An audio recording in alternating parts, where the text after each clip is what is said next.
Hi මං අද යන්නේ පතලයක් ගරනවා බලන්න. ඉතින් මගෙත් එක්ක එන්න ඕගොල්ලෝ කොහොමද මේක කරන්න කියලා බලන්න.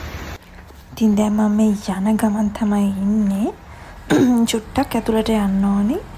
සාමාන්‍ය බේක විතර ඉඳන්නම් කිලෝමීටරයක් විතර ඇවිල්ලා තව පොඩ්ඩක් ඇතුළට යන්න ඕනි පාරේ ඉඳන්. මේ දැන් යන ගමන් ඉන්නේ. තාත්තා ඉන්නවා පතලේ.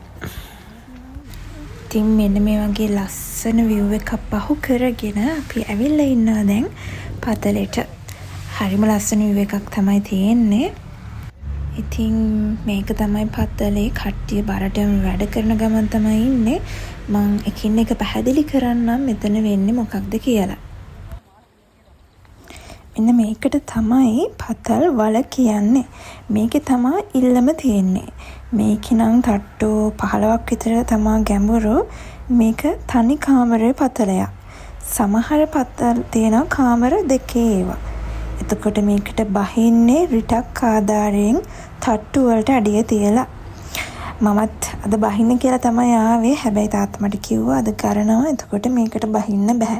මොකද මෙතන දැන් වතුර පිරලා තමයි තියෙන්නේ. ඉතින් මෙතනින් ගන්න දෝනාවෙන් ඉල්ලම මෙන්න මේ බක්කියට දාලා තමයි මේක හොදගන්නේ. එතකොට ඒ හොදගත්තු ඉල්ලම තමයි මේ මෙතන ගොඩ ගහලා තියෙන්නේ. ඒ හොදගන්න ඉල්ලම ගැරුම් වට්ටි වලින් ආයෙමත් ගරනවා. ඔයගලන්ට පේනවනේ මේ කරන්නේ ගරණ එක. මෙතනින් තමයි මේ ඉල්ලම ගරන්නේ.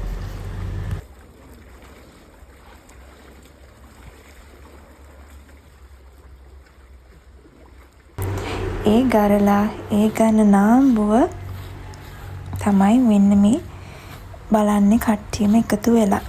ලොකුම ලොකු බලාපොරොත්තුවක් තියාගෙන තමයි හැමෝම මෙතන ඉන්නේ. ඉතින් තාත්තත් ඉන්නවා හොඳට හදාගෙන. තාත්තේ වාසියක් වේද? අනිවාර්යෙන්ම හම්බෙන්නේ.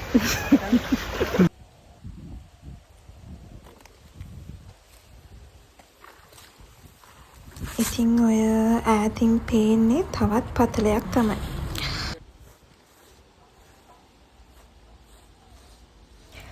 දැන් යමු මගෙත් එක්ක පතල් වාඩියට. මේ තියෙන්නේ පතල් වාඩිය.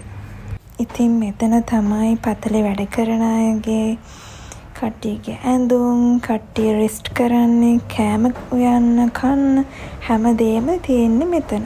ඉතින් මෙතන හදන කෑම අමුතුම රසක් තියෙනවා කියන එක හැමෝම දන්නවා. හැබැයි මම එනකොට නම් පරක්කු වැඩි.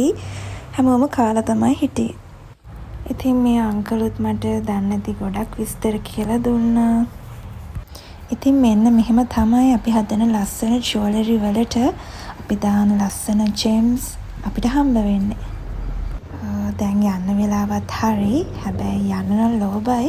මෙතන මේ view එක දාලා. ඉතින් ඊළඟට අපි පතල් වලට බහින වීඩියෝ එකකින් හම්බෙමු.